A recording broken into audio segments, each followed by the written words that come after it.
Sampah. Gue nggak suka sama lo. Itu yang gue pikirin tuh itu. Sama kayak teman gue. Teman gue juga. Temen lo juga nggak? Ya, orang Ini. dia.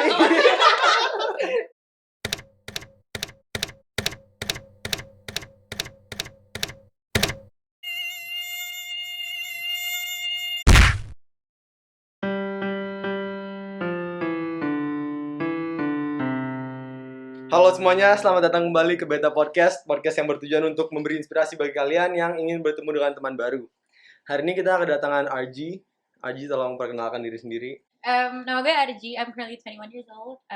I graduated last year actually. Jadi sekarang gue kerja di startup fintech gitu. Terus hobbies, I like to sing.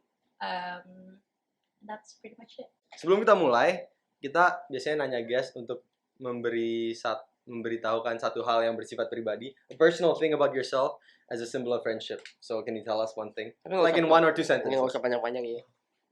I have really weird phobia. Like? I'm scared of balloons. Itu namanya apa itu? Globophobia. Globophobia. I've heard weirder. Thank you. Oke, jadi hari ini kita mau membahas beberapa topik-topik. Yang pertama mungkin kita bahas kecintaan lu terhadap bahasa ya, mempelajari bahasa baru. So how did you get into that? That sebenarnya I never actually really got into it. It was just something that I consider myself good at it. Soalnya jadi gue dari kecilan bahasanya Indonesia sama Inggris. Orang tua gue dua-duanya pakai bahasa Jawa kalau di rumah. Tapi ngomong sama gue tuh nggak pernah pakai bahasa Jawa sebenarnya. Dan gue sendiri juga nggak pernah tinggal di Jawa. Cuman dengar mereka ngomong, jadinya gue jadi bisa bahasa Jawa. Kromo pun gue bisa. Padahal gue nggak pernah kayak formally educated gitu. Terus bahasa lain juga gitu sih. Apa aja bahasa yang bisa lu gunakan? Yang fluent ya, English, Indo, Jawa. Terus yang I also speak Korean. Kalau French itu lebih ke ngerti. Tapi kayak kalau orang ngomong ke gue bahasa Prancis, ngerti. Tapi jawabnya ngadet. Iya, bisa. Sangat bisa. Cuman gitu, ngadet. Tapi ngomong bahasa Jawa lu bisa? Sakit? Oh, oke. Dari semua bahasa itu yang paling susah apa? Maksudnya pasti yang fluent udahlah. Tapi antara apa tadi, Korea sama French ya? Which one do you like more? Kalau dari sukanya sih sebenarnya sama aja ya. Tapi kalau susahnya tuh ada susahnya masing-masing. Contoh, kalau Prancis itu kan bahasanya ada gendernya tuh, ada masculine dan feminine. Itu ribet. Kayak masanya tuh nggak ada teorinya gitu loh. Kapan lo bahasa itu masculine, kapan bahasa itu feminine, lo harus benar-benar tahu. Terus kayak grammarnya tuh karena grammarnya mirip Inggris, nggak sama persis. Jadi di situ gue bingung karena lo saking hampir samanya, gue nggak tahu kapan lo beda. Kalau Korea susahnya itu di kan ada formal, informal, sama pokoknya tuh kayak levelannya tuh banyak. Saya, aku, gue. Jadi tuh kadang conjugation-nya yang bikin gue bingung. Itu aja sih. Nulis juga susah. Karena kadang tuh ada beberapa huruf yang kalau lo taruh di bawah sama di atas itu bunyinya beda. Misalnya huruf R, bentuknya tuh kayak gitu, kayak tangga gitu lah, kayak angka 5 kebalik huruf R. Itu kalau lo taruhnya di bawah dia jadi huruf L. Kalau lo taruhnya di atas jadi huruf R. Tapi kalau di bawah ada R, di sini ada R, jadi huruf L dua-duanya. Tapi lu kan suka bahasa-bahasa gitu ya, mau belajar. Tapi lu ada nggak minat untuk belajar bahasa di Indonesia? Kan ada banyak suku, bahasa juga beda. Nah, lu ada tertarik nggak untuk belajar itu bahasa juga? Sunda. Kenapa? Soalnya yang bisa pakai banyak. Jadi kayak benar. Menurut gue kalau gue bisa bahasa Sunda itu beneficial, dan bahasa Sunda itu salah satu yang paling menurut gue pribadi ya. Itu lumayan jauh dari bahasa Indonesia. Kayak maksud gue ini, kalau gue tanpa gue harus belajar bahasa yang lain, gue masih bisa nangkep mereka ngomong apa.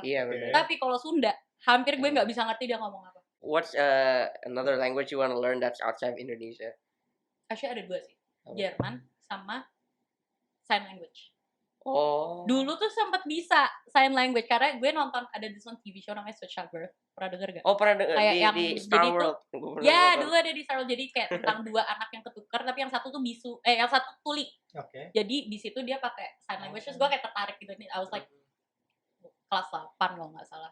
Terus kayak I picked it up a little, tapi karena nggak ada teman ngobrolnya kan, jadi kayak lupa. Terus I wanna relearn that sama Indonesian sign language.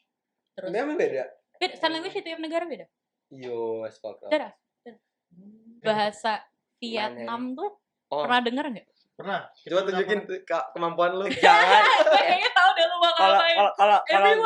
Kalau gua kayak gitu rasis. I dated someone who was Vietnamese. Imagine. Terus kayak ya temennya dia kan orang Vietnam semua. Jadi kalau gue lagi sama dia pergi, terus mereka semua ngomong bahasa Vietnam tuh gue rasanya tuh pengen kayak ayo pulang gitu loh. Tapi nggak bisa karena waktu itu dia cowok gue kan, gue juga nggak enak. Mungkin dia ngerasa yang sama ya sama bahasa Indonesia, cuman maksud gue kayak bahasa Vietnam tuh kayak di kuping banyak orang tuh annoying. Bukan mungkin accentnya orang Vietnam. Iya. Tapi justru karena itu gue jadi kayak pengen kalian tuh sebenarnya ngomongin apa sih, yang kalian omongin tuh sama nggak sih sama yang ada di persepsi gue gitu loh. Kan lu suka banget dengan bahasa, pasti ada, is there like a philosophical reason for that interest? I wouldn't say kayak a philosophical reason, tapi gue lebih ke gini loh, kayak lebih ke culture-nya sih. Karena kalau misal lo bisa suatu bahasa, pasti kayak secara tidak langsung lo ngerti culture-nya dikit, when to say things and when to not say things. Karena gini, kalau misalnya gini kan I used to live in New York for like 2 years, terus tinggal di Seattle for like 3 years, itu pun beda banget, dan itu tuh masih bahasa yang sama gitu loh. Sedangkan kalau bukan masalah itunya sih, tapi culture-nya gitu udah beda banget. Apalagi gue yang berbahasa Indonesia, cara pikir gue pasti beda sama orang yang berbahasa lain. Di situnya aja sih. Jadi gue tuh pengen tahu, kalau menurut gue, misalnya gue ngelihat di negara A terjadi hal yang menurut gue tuh fucked up banget, tapi gue tuh pengen bisa ngerti kenapa menurut mereka itu oke. Dan untuk bisa memahami itu secara tidak langsung, it would be beneficial for me kalau gue bisa bahasanya dong.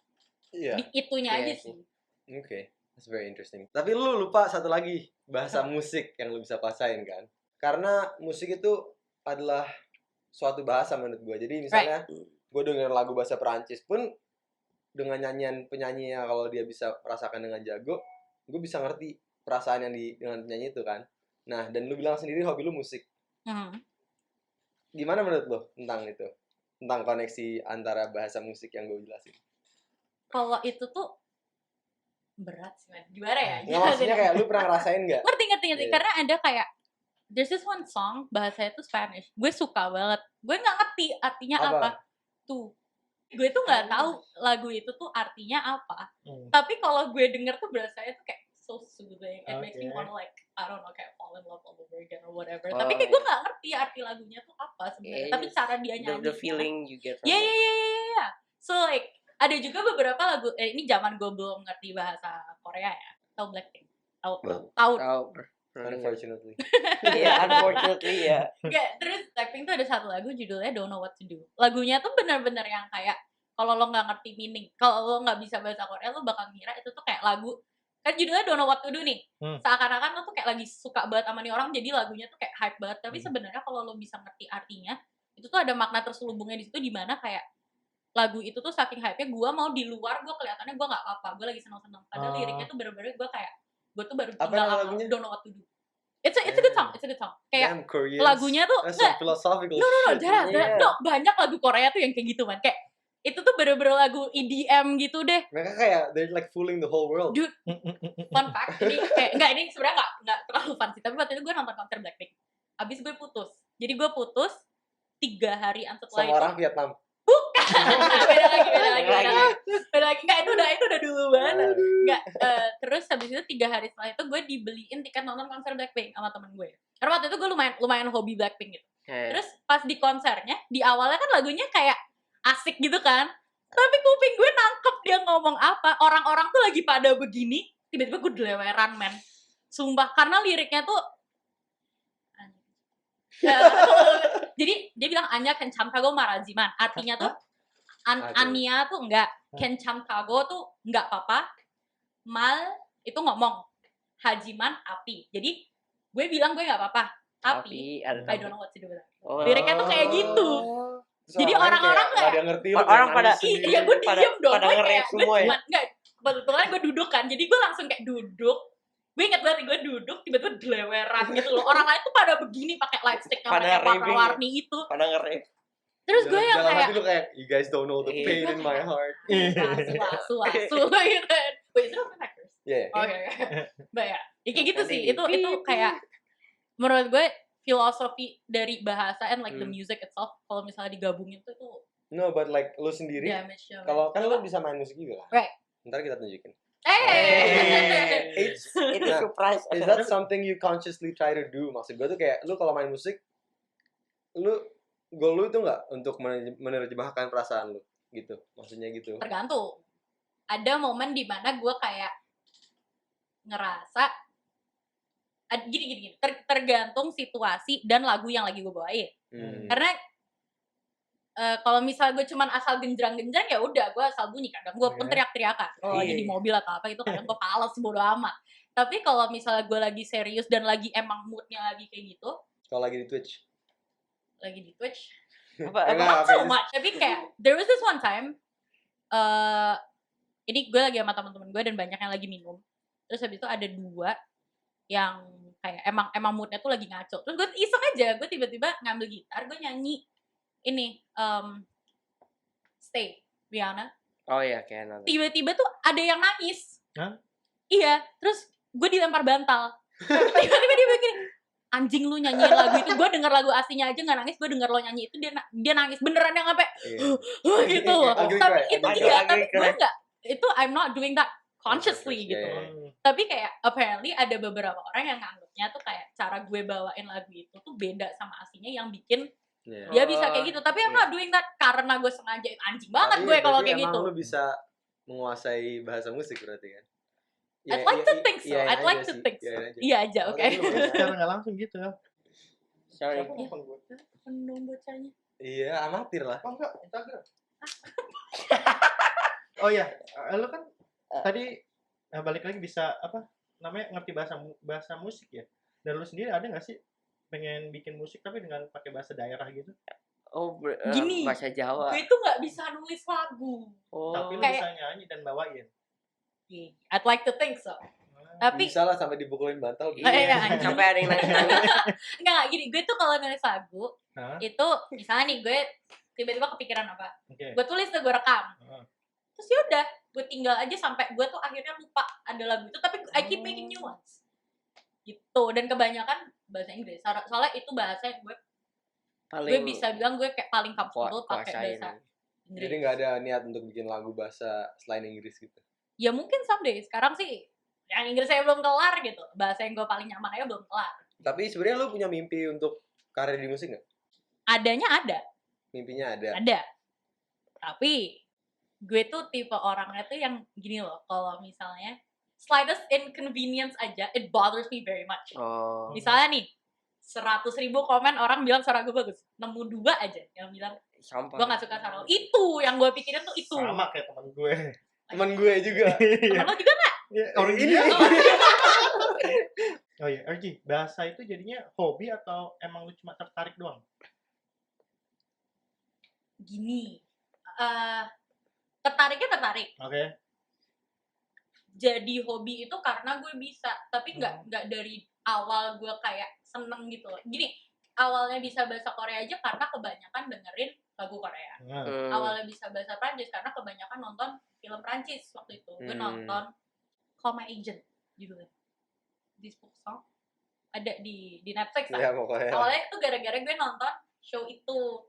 Terus kebetulan banget di uni gue tuh harus ambil language requirement 3 semester dari list of languages yang ada. And you talk French?